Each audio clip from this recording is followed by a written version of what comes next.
Welcome to our channels. We start the Fundamental of Electrical Engineering Lecture 1.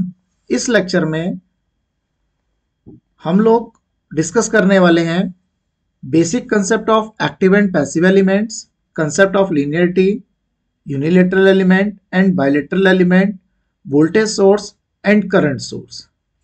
आज हम इस lecture में अपने एकेटीयू एग्जाम के अकॉर्डिंग 4 मार्क्स के जो क्वेश्चंस हैं वो कंप्लीट करने वाले हैं।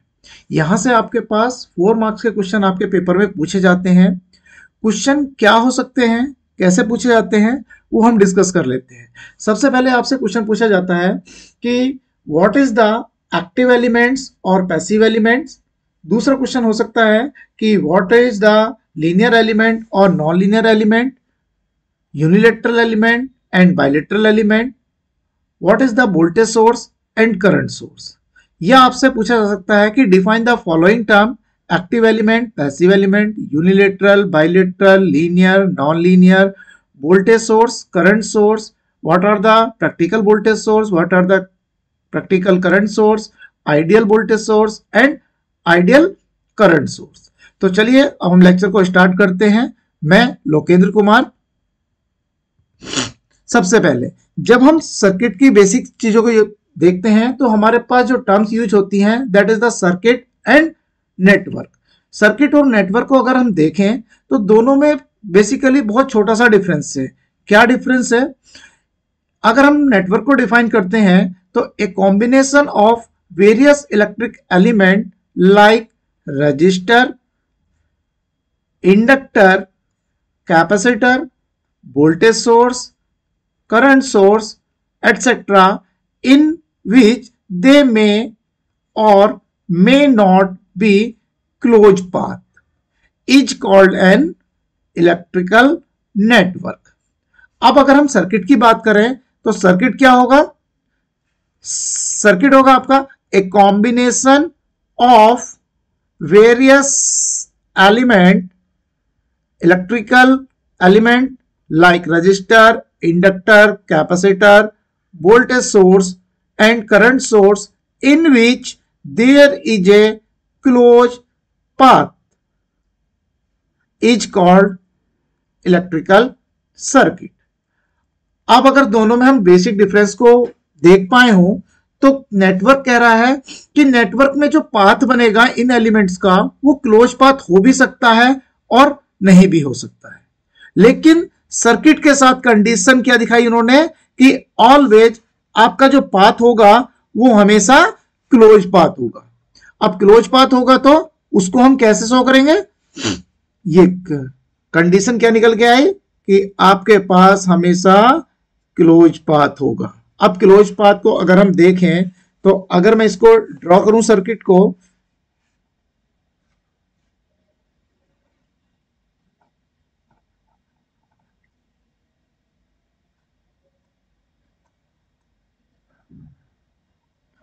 अगर ये कोई हमने बनाया तो ये आपका नेटवर्क हो सकता है। लेकिन अगर इसको हमने क्लोज कर दिया किसी एलिमेंट से तो ये आपका एक क्लोज पाथ बना देगा। तो इसको हम क्या बोलेंगे? सर्किट। लेकिन जितने भी सर्किट हैं वो सारे के सारे नेटवर्क हो सकते हैं। लेकिन ऑल जो नेटवर्क हैं जो ओपन सर्किट के साथ होंगे वो आपके सर्किट नहीं होंगे। तो हम कह सकते हैं कि all the circuits are network but all the network are not the circuit. This is the basic difference between the network and circuit. चलिए अब हम आगे चलते हैं। अब हम इलेक्ट्रिकल नेटवर्क को अगर क्लासिफाई करते हैं तो बेस्ड ऑन द एनर्जी, अगर हम एनर्जी के अकॉर्डिंग क्लासिफाई करें तो आपके पास 2 टाइप के एलिमेंट आते हैं। First one is the active element and second one is the passive element. अगर हम बेस्ड ऑन द डायरेक्शन करते हैं तो बेस्ड ऑन द डायरेक्शन के अकॉर्डिंग यूनिलेटरल एंड बायलेटरल, अभी हम इनको डिस्कस करेंगे। Based on the linearity that is the linear element and non linear element. अब सबसे पहला एलिमेंट हम देखते हैं कि एक्टिव एलिमेंट कौन से हैं और पैसिव एलिमेंट कौन से हैं।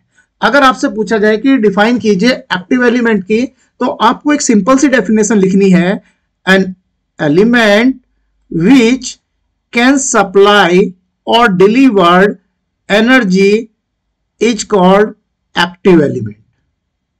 हमेशा जब आप डेफिनेशन लिखेंगे तो उसका एग्जाम्पल जरूर लिखेंगे। तो एक्टिव एलिमेंट का जो एग्जाम्पल होगा that is the voltage source, current source, battery, generator and transistors. Passive element क्या होंगे? An element which can dissipate और absorb energy is called passive element. वो एलिमेंट जो सर्किट में एनर्जी को कंज्यूम करे या एब्जॉर्ब करे और उसको किसी दूसरी फॉर्म में डेसिपेट करे। उसके एग्जाम्पल होते हैं आपके resistor, capacitor, inductor and diode, that are the general purpose diode. तो हम एक्टिव एलिमेंट को कह सकते हैं कि वो एलिमेंट जो सर्किट के अंदर एनर्जी को डिलीवर करते हैं, वो active element. And passive element are those which absorb or consume that energy and dissipate into the another energy is called passive element. Next element की बात करें तो unilateral and bilateral. Unilateral, uni का मतलब one, क्या मतलब है? One. और बाई का क्या मतलब है? वाई का मतलब होता है टू। तो यूनिलेटरल एलिमेंट कौन से होंगे? An element which VI characteristics changes with the change in the direction of current is called unilateral element.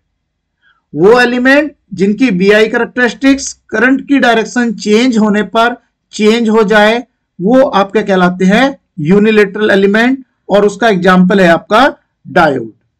Bilateral का मतलब हुआ an element which VI characteristics does not change with the change in the direction of current is called bilateral element.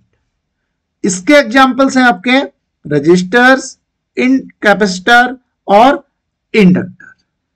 अब अगर हम जो बात कह रहे हैं कि आपकी जो VI कैरेक्टरिस्टिक्स है वो कैसे चेंज हो रही है, अगर हम इसको एक एग्जाम्पल से देखें तो हमारे पास अगर डायोड को आप देखते हैं तो डायोड जो है वो आपका दो मोड में काम करता है, एक आपका फॉरवर्ड बायस और एक आपका रिवर्स बायस। अगर हम फॉरवर्ड बायस में देखें तो ये जो डायोड का सिंबल आपको दिख रहा है ये आपका पॉजिटिव टर्मिनल है और ये आपका निगेटिव टर्मिनल। अगर आपने यहां बैटरी कनेक्ट की और बैटरी की जो पोलैरिटी रखी वो इस तरीके से रखी, तो ये बड़ी प्लेट आपको पॉजिटिव और छोटी प्लेट आपको निगेटिव शो करती है। अगर आपकी बैटरी की पॉजिटिव प्लेट डायोड के पॉजिटिव टर्मिनल से कनेक्टेड है और बैटरी की नेगेटिव प्लेट आपके डायोड के निगेटिव टर्मिनल से कनेक्टेड है, तो डायोड आपका फॉरवर्ड बायस की तरह बिहेव करेगा और फॉरवर्ड बायस में ऑपरेट करेगा।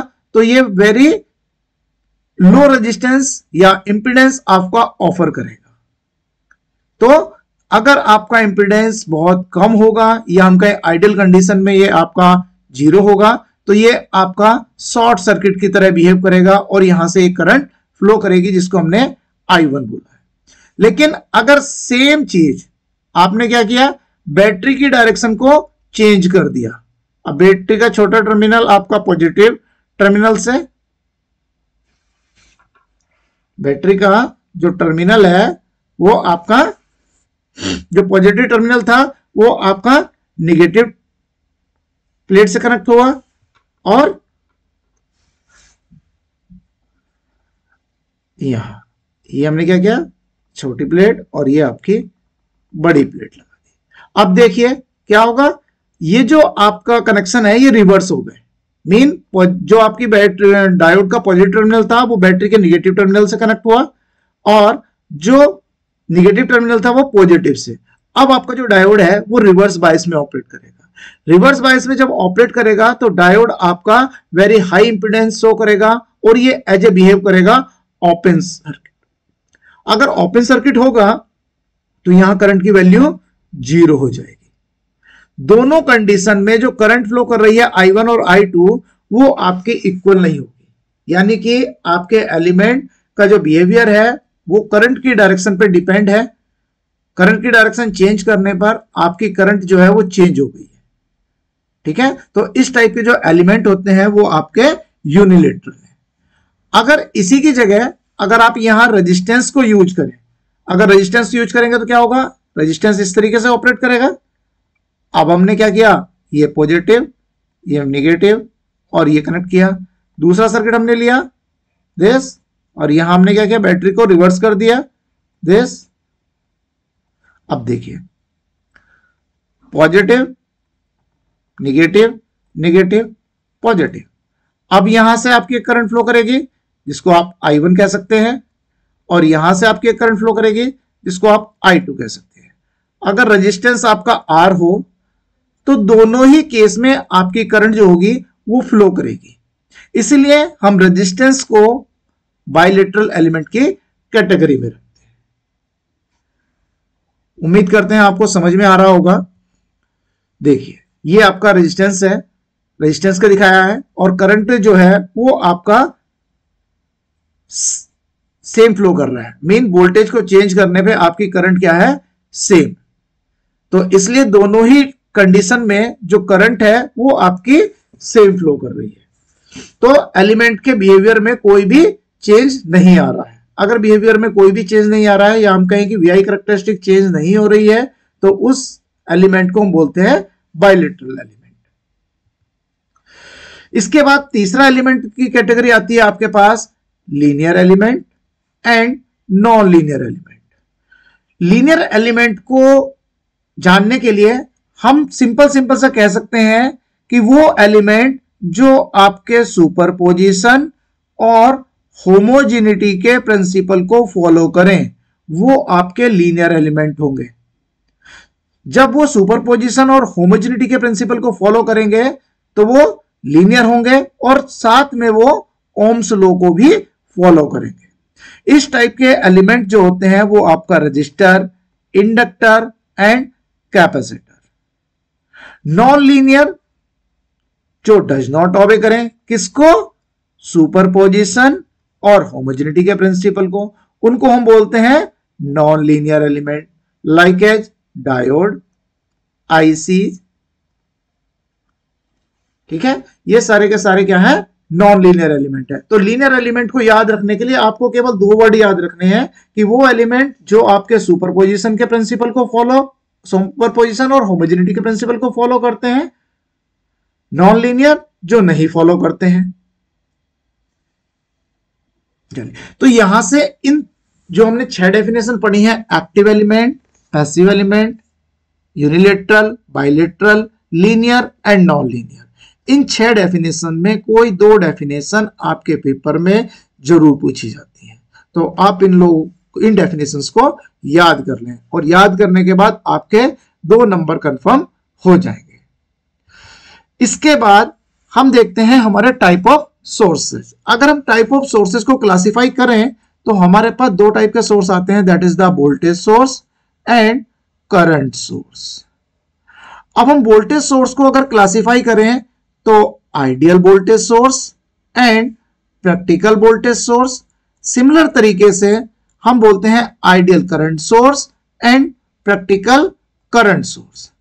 अब यहां से आपके पास जो क्वेश्चन बनता है वो कैसे बनेगा, वो या तो पूछ सकता है कि सिंपल डिफाइन वोल्टेज सोर्स और करंट सोर्स, या draw the VI characteristics for ideal voltage source और प्रैक्टिकल वोल्टेज सोर्स। या एक क्वेश्चन आपसे और पूछा जा सकता है कि what is the internal resistance of voltage source और करंट सोर्स। तो ये क्वेश्चंस अब हम आगे देखते हैं। चलिए, तो अगर वो पूछता है आपसे कि आप वोल्टेज सोर्स को डिफाइन कीजिए, तो वोल्टेज सोर्स कौन सा होते हैं, जो सर्किट में आपको वोल्टेज प्रोवाइड कराए। अब उस वोल्टेज सोर्स को हमने क्लासिफाई किया 2 तरीके से, एक आपका आइडियल वोल्टेज सोर्स और दूसरा आपका practical voltage source. Ideal voltage source में ये आपका सोर्स ये जो हमने सिंबल बनाया जहां मैं इसको सर्कल कर रहा हूं, ये आपका आइडियल वोल्टेज सोर्स का सिंबल है। अगर हमने इसको किसी लोड से कनेक्ट किया है, ठीक है, तो आइडियल वोल्टेज सोर्स कौन सा होता है? It gives constant voltage across its terminal irrespective of current drawn through its terminal। Mean जितना इस वोल्टेज सोर्स का मैग्नीट्यूड होगा, ये वोल्टेज लोड के अक्रॉस उतना वोल्टेज डिलीवर करेगा। अब मैं इसकी कैरेक्टरिस्टिक्स को अगर देखें तो हमने यहां एक्स एक्सेस ली है और वाई एक्सेस है। एक्स एक्सेस पे आपके पास लोड करंट है और वाई एक्सेस पे आपका लोड के अक्रॉस वोल्टेज है। अब देख रहे हैं कि आइडियल कंडीशन में लोड वोल्टेज जो है वो सोर्स वोल्टेज के इक्वल है। इसका मतलब जो लोड वोल्टेज है और सोर्स वोल्टेज है, लोड वोल्टेज और सोर्स वोल्टेज इक्वल है। इसका मतलब है कि यहां कोई ड्रॉप नहीं है। तो ड्रॉप कब नहीं होगा? जब आपके सोर्स का इंटरनल रेजिस्टेंस 0 होगा। तो आइडियल वोल्टेज सोर्स के लिए जो इंटरनल रेजिस्टेंस होता है दैट इज इक्वल टू 0। अब हम देखते हैं practical voltage source. Practical voltage source में एक स्मॉल रेजिस्टेंस आपका वोल्टेज के साथ सीरीज में आ जाता है, ठीक है ना। यहां आरएस आपका 0 नहीं होगा, इसलिए इसको मैंने कट कर दिया है। यहां आरएस आपका कुछ होगा, उसका मैग्नीट्यूड स्मॉल होगा, ठीक है। तो अगर आप बैटरी को रेजिस्टेंस के साथ सीरीज में कनेक्ट करते हो तो ये जो सिंबल बनता है ये आपका प्रैक्टिकल वोल्टेज सोर्स का होगा।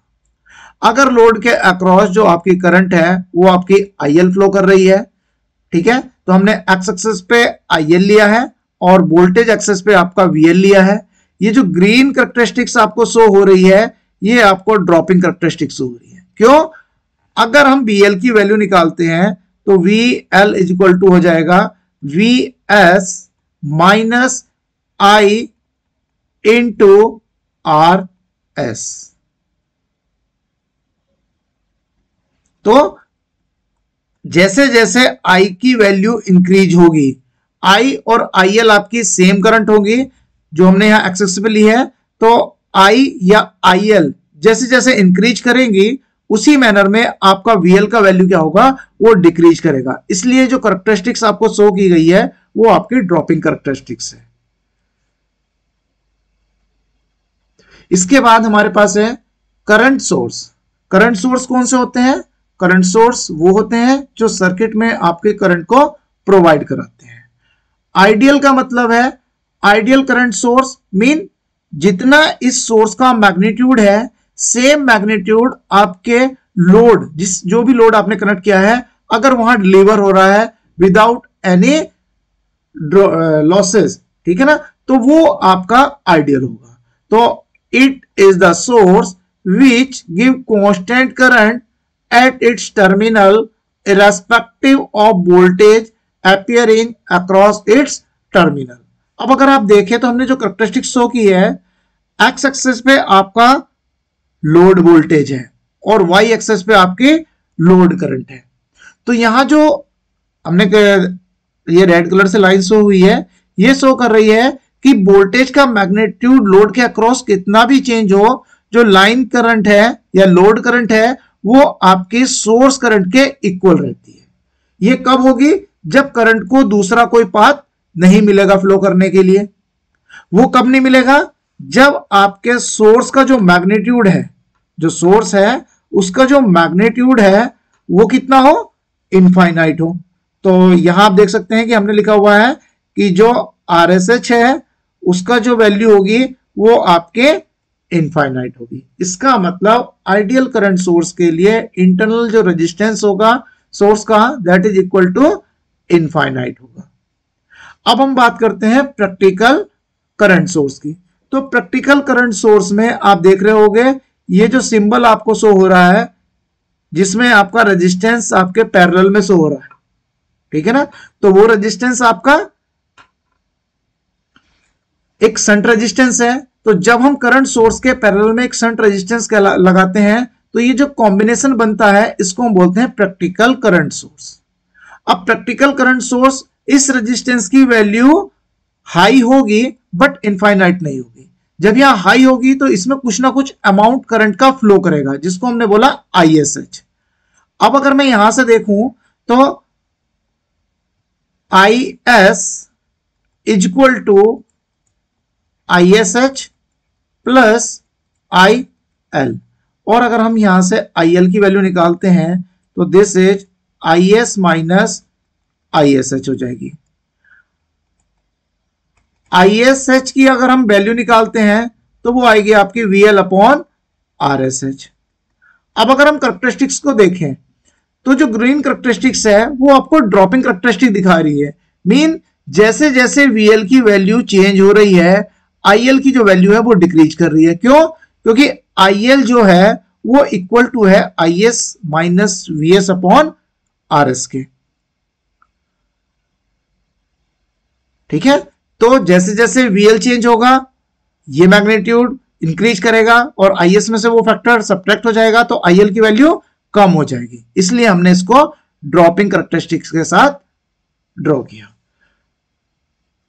तो यहां हमने आज के लेक्चर में क्या क्या चीज देखी, अब हम उसको देख लेते हैं कि यहां से हमारे पास जो क्वेश्चन बनने वाला है वो कौन सा क्वेश्चन बनने वाला है। सबसे पहले first, define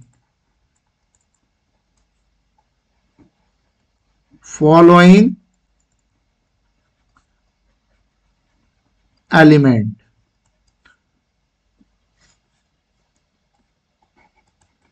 active and passive. सबसे पहले आपको एक्टिव और पैसिव एलिमेंट की जो डेफिनेशन है उसको याद करनी है। फिर unilateral and bilateral.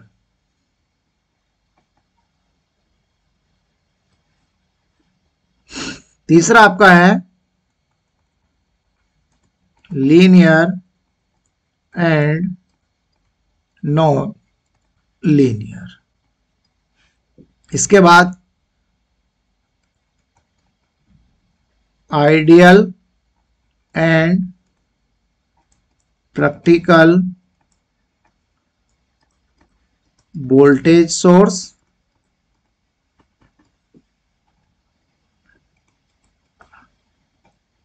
Ideal and practical current source. तो यहां से आपके पास AKTU का जो एग्जाम होगा वहां से आपके 4 मार्क्स के चीजें आपसे पूछी जाएंगी। तो आज के लेक्चर में अगर आपने इनको तैयार कर लिया तो आपके 4 मार्क्स कंफर्म हो जाएंगे कि आपके 4 मार्क्स कंप्लीट।